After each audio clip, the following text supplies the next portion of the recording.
Hey there, Gary King, Business Mentor. What is the difference between a suspect and a prospect? Now, I've shared this information literally 100 times. I've written blogs on it, I've done videos on it, I've done seminars on it, I've done Facebook Lives on it, and I'm going to keep doing it until I educate as many business owners as possible what are the 5 things that you need to have aligned in order for a prospect to be a genuine prospect rather than a suspect. Because what happens is you are engaging with somebody that you suspect is interested but is not interested, and as a result you're meeting them for a coffee, you're writing a proposal, you're chasing them up, they're ghosting you, the business never comes off, you feel frustrated, it's a waste of time, and you're in this ever decreasing circle. So there are 5 things you must have lined up. All 5 you must have lined up in order that actually you can fully qualify a prospect is a prospect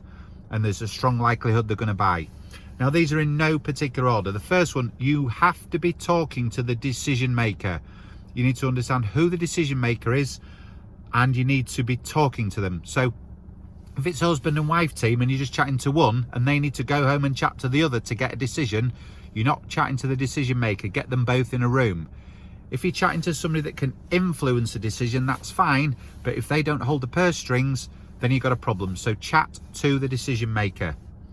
The second one, they need to be sharing sensitive or proprietary information that's not available in the public domain.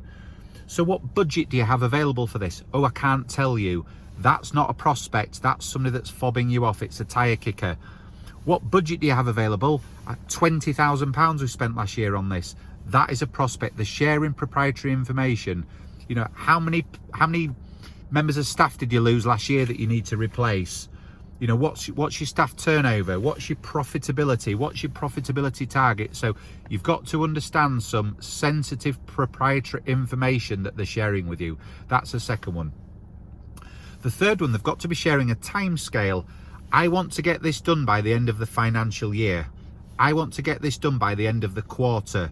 I want to get this bum on a seat by this date. They're sharing a date with you that means there's a critical time scale that they must have that project complete or that investment complete for a particular reason.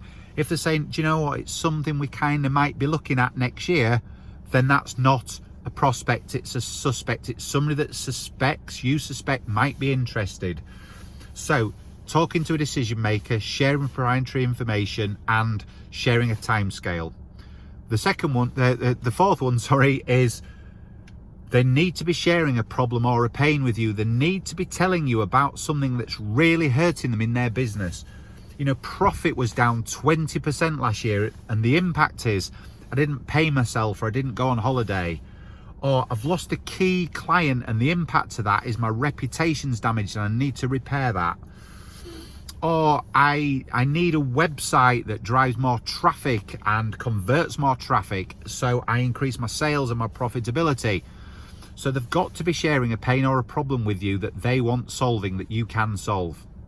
And if they're sharing that problem, then they're a prospect.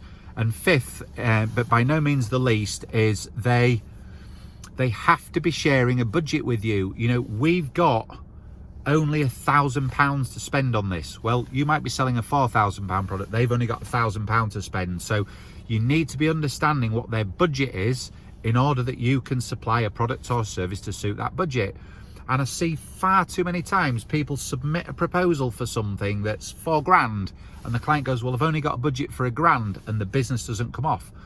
So make sure you've got all 5 of those lined up. So proprietary information, decision maker, pain or problem, time scale and budget. If you've got all 5 of those lined up, they're a prospect. If you haven't, they're a suspect and they're not going to land anytime soon. Hope that's been of value. Sorry it's a bit of a long one. Take care for now. Bye bye.